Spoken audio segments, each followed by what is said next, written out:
সৃষ্টিকর্তা কিন্তু যত প্রাণী আছে তাদের নিজস্ব একটা মেকানিজম কিন্তু তৈরি করে দিয়েছে হিট রেগুলেশনের। যখন সেটা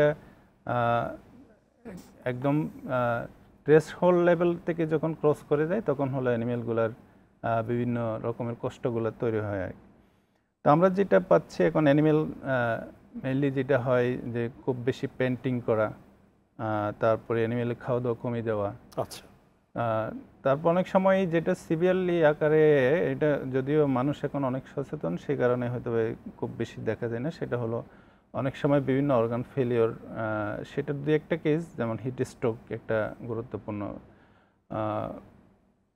আপনি যেটা বললেন যে মানুষ এখন অনেক সচেতন, সেটা তো ধরেন সে যতটুকু সচেতন তার হোম পেট বা পেট যেটা বলি এদের ক্ষেত্রে, বাইরের ক্ষেত্রেও এখন জানেন যে বাংলাদেশে অনেক কিন্তু প্রাণী সেবী অ্যানিম্যাল ওয়েলফেয়ার নিয়ে কাজ করা অনেক লোকজন আছে।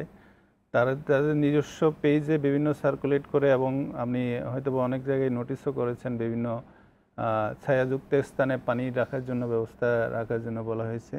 যদি আমাদের এখন জলাধারগুলো অনেক কমে গেছে, যখন অ্যানিম্যাল খুব বেশি হিট পড়ে তখন কিন্তু তারা নিজেদেরকে রক্ষা করার জন্য সে হলো একটা ছায়াযুক্ত স্থান খুঁজে, অথবা হলো জলাধারের নিকটবর্তী জায়গায়, জলাধারের নিকটবর্তী জায়গায়।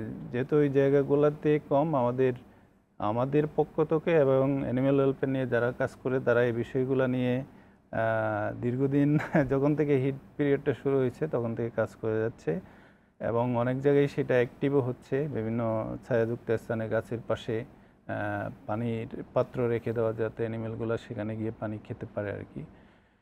আর মানে কী কী ধরনের অসুখ বিসুখে ভুগছে এই সময়ে? এই সময়ে মেনলি যেটা হয় হিট স্ট্রোকের ইয়াটা, যেমন হঠাৎ করে অ্যানিমেল কোলাপস করতে পারে, এরকম দু একটা ইনসিডেন্স। অ্যানিমেল যখন জানেন যে আমাদের অ্যানিমেলের হিউম্যান থেকে টেম্পারেচার কিন্তু ওদের বডি টেম্পারেচার কিন্তু অনেক বেশি, যখন 106 ডিগ্রি ফারেনহাইট ক্রস করে যায় তখন কিন্তু অ্যানিমেলের বিভিন্ন অর্গান ফেলিওরগুলো শুরু হয়। এটা রেসপিরেটরি ফেলিওর হয়, কার্ডিয়াক অর্গান, এবং বডির প্রত্যেকটা অর্গান কিন্তু ফেলিওরের তৈরি হতে পারে। সেক্ষেত্রে কিন্তু খুব বেশি তড়িৎ যদি কোনো ব্যবস্থা না নেওয়া হয় সেক্ষেত্রে খুব বেশি করার কিছু থাকে না, বাঁচার সম্ভাবনা খুব কম থাকে।